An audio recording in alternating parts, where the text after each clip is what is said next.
বর্তমানে আইএলটিএস স্টুডেন্টদের মাঝে একটা জিনিসের প্রবণতা দিন দিন খুব বেশি বাড়তেছে। সেটা হচ্ছে গিয়ে টেমপ্লেটের ব্যবহার। টেমপ্লেটটা বিশেষ করে রাইটিং টাস্ক টুতে স্টুডেন্টরা খুব মারাত্মকভাবে এটা ব্যবহার করতেছে। ইভেন অনেক প্রতিষ্ঠান, অনেক শিক্ষক এই জিনিসটা সাজেস্ট করতেছে।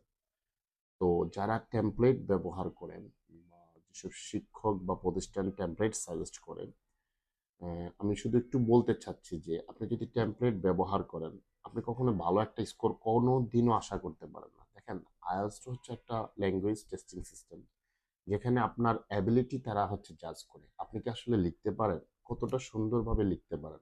তারা এটা দেখতে চায়। তো কিছু মানুষ আপনাকে বলবে যে হচ্ছে আপনাকে ১ মাসে হচ্ছে আপনার স্কোরটা চলে আসবে। তো ওইসব মানুষরা হচ্ছে কি আপনাকে বুঝ দেওয়ার জন্য একটা টেমপ্লেট দিয়ে দেয়। তো টেমপ্লেটটা দিলে আপনার বড়জোর সর্বোচ্চ আপনার কত আসবে স্কোর? হয়তো 4.5 বা 5। আমরা দেখছি যে করোনাকালীন সময়ে যে যখন ইউকে প্রচুর পরিমাণ হচ্ছে গিয়ে আপনার কেয়ার ভিসাগুলা এভেইলেবল ছিল। ওই সময় অনেক মানুষ হচ্ছে যা মানে জাস্ট অনেকে যারা পড়ালেখা পারত না বা জাস্ট একটু পড়াশোনা করতে পারত, তারা হচ্ছে কোনরকম বিদেশ যাওয়ার জন্য এই টেমপ্লেট গুলা ব্যবহার করত। তখন টিচাররা হচ্ছে এগুলা আরকি দিত। বাট এই মুহূর্তে যেহেতু আপনার একটা ভালো স্কোর দরকার, কারণ 6 এর নিচে যদি আপনি চিন্তা করেন তাহলে আপনার ওই আইএলটিএস স্কোরটা বর্তমানে আসলে কোনো ভ্যালু নেই। আপনি যদি চিন্তা করেন আমার 6 লাগবে বা 6.5 লাগবে, সেক্ষেত্রে আপনাকে অবশ্যই নিজের মেধা দিয়ে লিখতে হবে।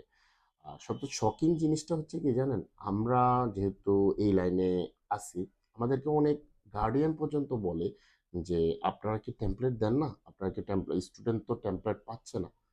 তো এটা আসলে কি? একটা মানুষের ন্যাচারাল যে অ্যাবিলিটিটা, এটা সম্পূর্ণ ধ্বংস করে দিচ্ছে।